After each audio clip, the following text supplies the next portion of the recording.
Thank you, Roger. Church, it's good to see you. I don't know how your week was, but I enjoyed these last few days. Sunshine, no rain, but whatever God sends us, I will be happy with it. All right, let's say this together. You put your name in the blank. My name is Jerry. I'm a sinner worthy of death, but I am saved by grace.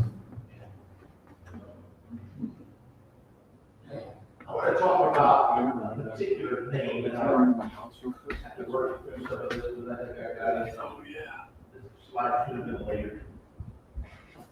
I'm going to start addressing some of the names of God. That's what I want us to look at today: Jehovah, or Yahweh, or Yah.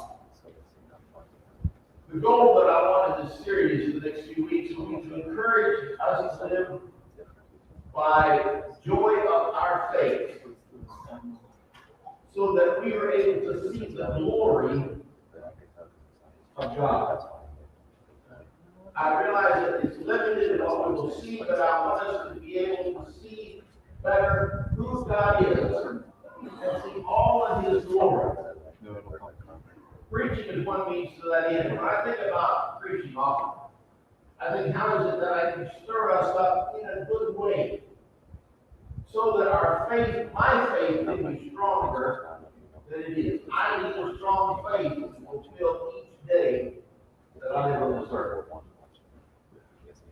Psalm 9 verse 10 says, "Those who know your name will trust in you, for you, Lord, have never forsaken those who seek you." Get my daughter sandwich from the house. The Holy Spirit inspired the psalmist to say that those We're going to Santa who Clarita. know your I name gotta drop my card off to my buddy who left it at the house. maybe knowing the actual meaning I gotta behind the name of I was gonna God go down to the preach farm tonight. will be significant for us to increase our confidence. Yeah.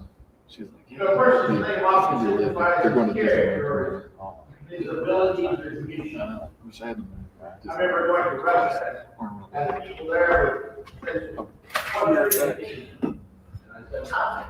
But you feel for me. You know, a lot of that name's meant something. Yeah. One of the It things should only take me like, it it takes me 6 minutes to get home. and I'm still. So I'm glad that my name didn't say anything. All right, so when you're given a name by God, especially by God, that name is significant. For example, Adam named his wife Eve. Minute, 6 minutes there, 6 minutes back, so 15 minutes. Abraham's name was All right, changed thank to you very much. Abraham. Sarah's name was changed. Jacob's name was changed to Israel. A lot of these changes we just take for granted, but God gave these people a name, and Israel was the one that stuck with these people throughout all generations. When Jesus came into the world, when he was planned, again before time began, the choice of a name for him was not just, flip a coin. The angel said, "You shall call his name Jesus, for he will save his people from their sins." Jesus' name became synonymous with salvation, though there were a lot of people in the first century named Jesus. After this, the name became special. But God reveals his name.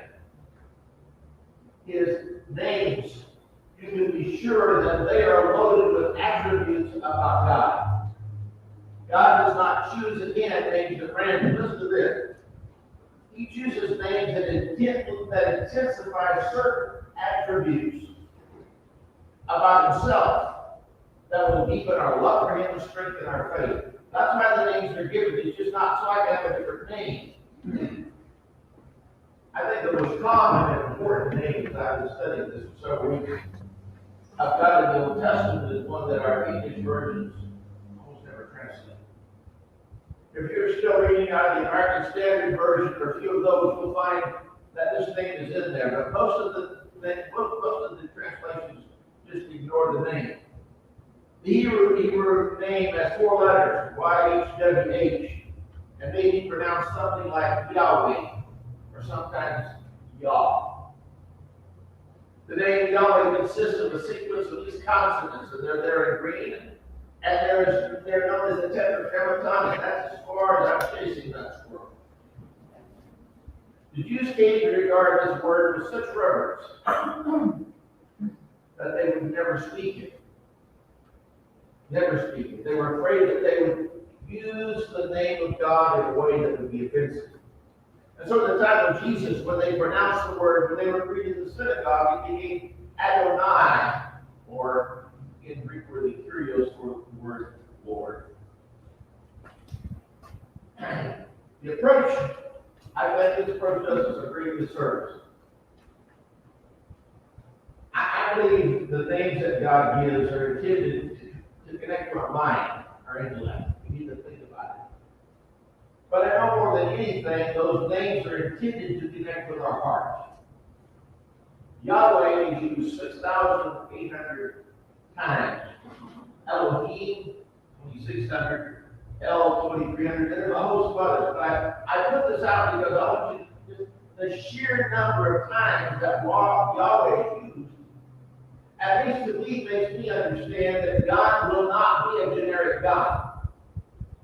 God is going to be a specific God. And by his name, he will reveal that specificity about his character. Let's look at Exodus, a text that was read earlier this morning, for some help with this. Suppose I go to the Israelites and say to them, the God of your fathers has sent me to you. And they ask me, what is his name? And what shall I tell them? God said to Moses, I am who I am. This is what you're to say to the Israelites, I am.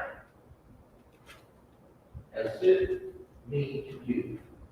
God said to Moses, say to the Israelites, the Lord, the God of your fathers, the God of Abraham, the God of Jacob, has sent me to you.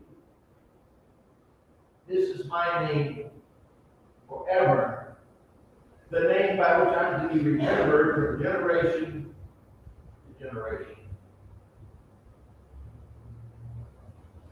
You notice that God sort of gives three answers. Number one, he says, I am who I am. He says, just tell them, I am. See, or Yahweh sent me, and this is to be my name, that they will remember forever. I think it would be safe to say that one of the reasons that God visits Moses is to tell us. I started looking in the Old Testament, back in Genesis, and how many times the word Yahweh is used, and it's used, but not very many. And I don't know if the language was verbal, maybe it was just a verbal language that was never written down. But it's interesting to me that at this point in time, Moses appears to God by this bush, and God said, take off your shoes. You're standing on holy ground. And then he tells him who he really is. I don't know if Moses ever understood that before. So just take a moment and pretend it's you who asks your God, who are you? Who are you? God is patient. I am. I am who I am. I don't think you can find words any more significant in defining who God is than I am. I want us to look at this. Some absolutes that I think are part of the attributes of that name. The first one is that God exists. You might just think of it this way. God is there. He's always been there. You say, okay, this is so obvious. Yeah, not so obvious.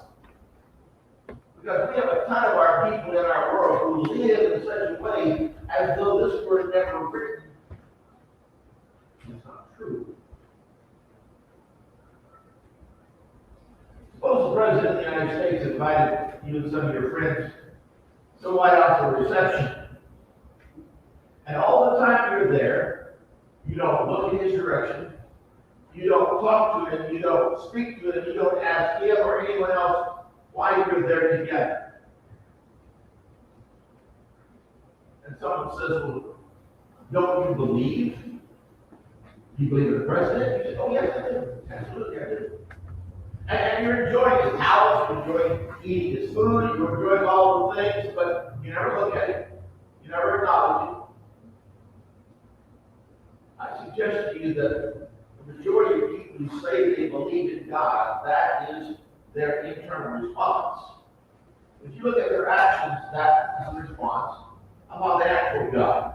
Contained in Yahweh is the first and most important truth about God. He exists. He is. He was. He always will be. Let's move forward in time. Still thinking about Yahweh. Every human being will give an account. God will give us in millions. During your life, you said you believed in me. Isn't it true that you honor the person that you think more of? You know, that honor should be given. Why is it hard? I have such an insignificant place in your life. I mean, you live and have a daily life and routine as though I did not exist. So we're going to answer. Well, some people said, oh, God, you didn't give us enough information about yourself. We don't really know who you are. So that God would say, wow. Just look at the heavens.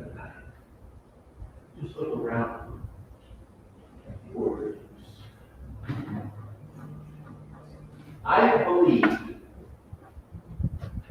that it will be easy for God to condemn unrighteous people today. Now, I want grace. I want the same grace for everybody that judges me.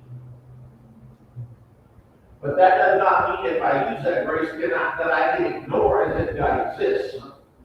Some may eventually think that Yahweh is going to have trouble finding enough evidence sending people into eternal destruction. The statement, God exists, will make it easy on that day.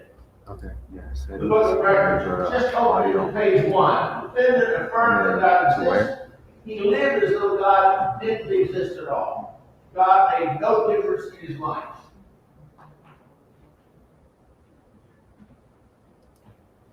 Number 2. Implication of I am is that God's personality and power come exclusively from God himself. Go way back and ask God, so God, how did you get your name now? And he would say, I am who I am. Does that sound strange? Do we understand that that is one major way that God wants us to understand? Jerry, I want you to understand, I am.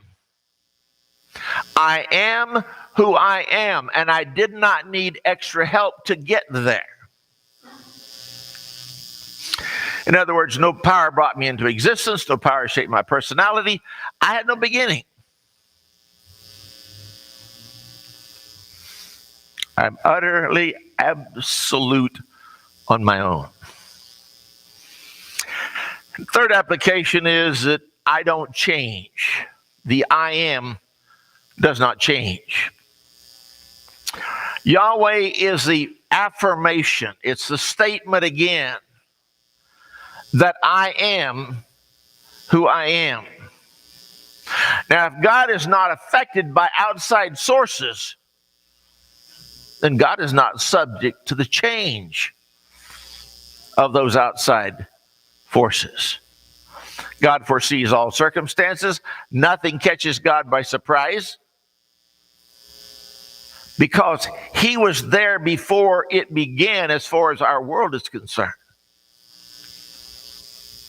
James 1:17, every good and perfect gift is from above, coming down from the Father of the heavenly lights, who does not change like shifting shadows. It's an interesting statement, doesn't it? Shadows shift as that which moves them causes the shadow to shift, but God never moves. There's no shifting shadows. Jesus Christ is the same yesterday, today, and forever. He has never changed. He never will change. This one is really significant, I think, and that is that God is an inexhaustible source of energy. Isaiah says this, do you not know? Have you not heard? The Lord, this time the word Elohim, is the everlasting Yahweh, the creator of the ends of the earth. He will not grow tired or weary. They cut down those two big Mama Jama trees that I had at my place this last week. And I got tired just watching them. I mean, in 7 hours, they were down. Nothing left. The stumps are gone. But I was tired. I get tireder than I did when I was younger. Do you get tireder sooner than you? Terry said he agreed with it. Larry, you agree? But God is like, God, I don't get weary. I don't get tired.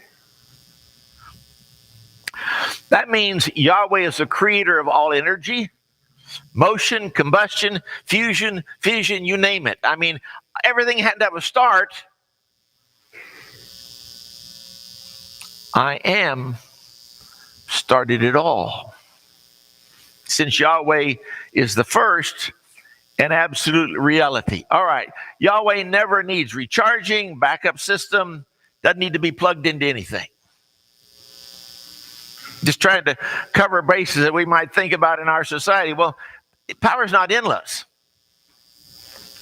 Remember last year in September when it was 100 and something degrees and we could hardly get enough power to keep our state afloat? That's not a big deal for God.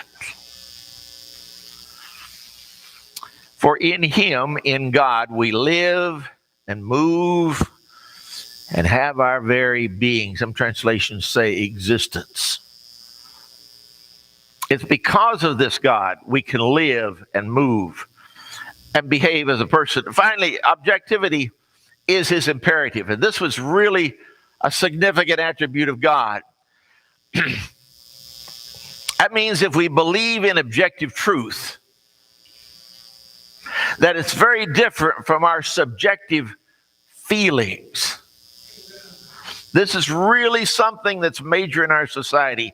Our society is probably, I don't know what percentage, the vast majority is caught up in how it feels, if it feels good to me. You may want God to be a certain way, or you may not even like certain attributes of God. You know what? Whether we like it or not, God doesn't care. What we desire or not, Yahweh is what Yahweh is. Yahweh is I am.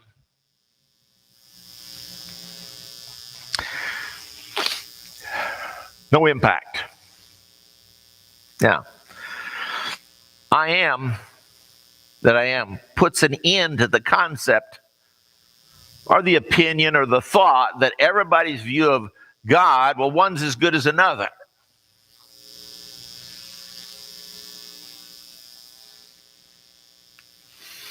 I am who I am, and nobody's opinion of Him makes any difference. Should that have some effect on us as children of God? Should we not be a little stronger? We're going to talk about how we're sort of an image of God in the flesh. Maybe it would be that, I don't mean that we don't care what people say, but people, I've said people can curse me all day long. So go ahead. I'm not saying there are things that don't hurt me. But what I need to care about and what I need to be sensitive about is what Yahweh and His Son Jesus care about and are sensitive toward. I think it's our task to know Him, not for who we'd like Him to be, but for who He is. Sixthly, Yahweh, or as he came to be known in the New Testament, by the time they would speak about him, Adonai, has drawn near to us in Jesus Christ. One final implication of this magnificent name is its infinite, absolute, self-determining desire that he wants a relationship with us. The person who has always been, the person you can say, yes, he's there. He's always been there. That one who made everything happen, what does he want? He created it all for a relationship with you. Do you believe that? Awful quiet. That wasn't necessarily a rhetorical question, but we'll assume it was. Your father Abraham rejoiced in the thought of seeing my day, Jesus said. He saw it and was glad. They said, you're not 50 years old. And you seen Abraham? I tell you the truth, Jesus answered. Before Abraham was born, I am. They suck all the air out of the room.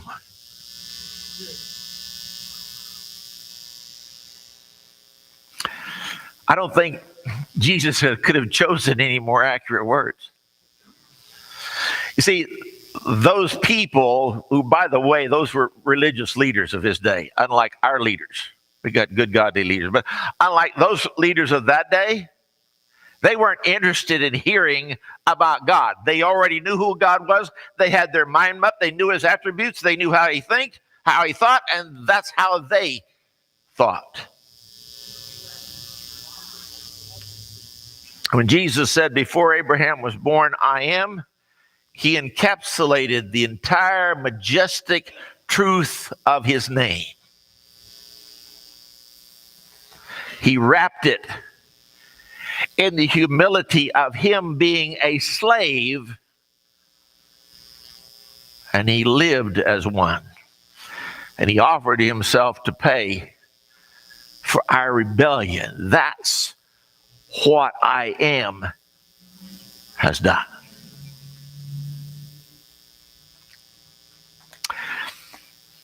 I don't know if we make a statement like, do you want to see the glory of God? Or how important is it to see the glory of God? I think he made through Jesus. Jesus said, if you've seen me, you've seen the Father. So in some way, we got to see some very keen attributes of God, but it made a way for us to see the glory of God. If I can just get that vision in my heart, it will help to maintain me. But if I don't know who God is,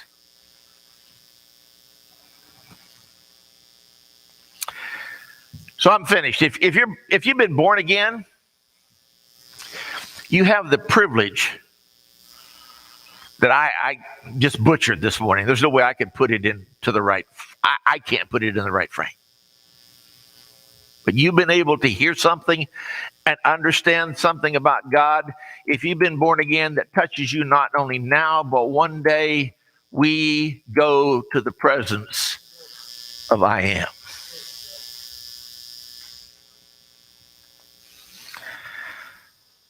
Get to know Yahweh as your Father, as the great I am should be the greatest desire of every person.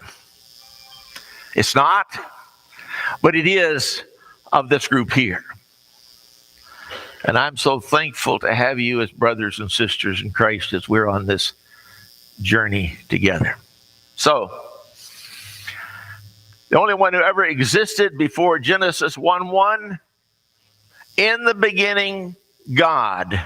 And by the way, that word God is another word for God, and we're going to look at it. In the beginning, God, another attribute of God that we'll see, and I hope that will make the word God live for us and help us to see his glory. We're going to sing an invitation song. If we can serve you somehow, let us know as we stand and sing.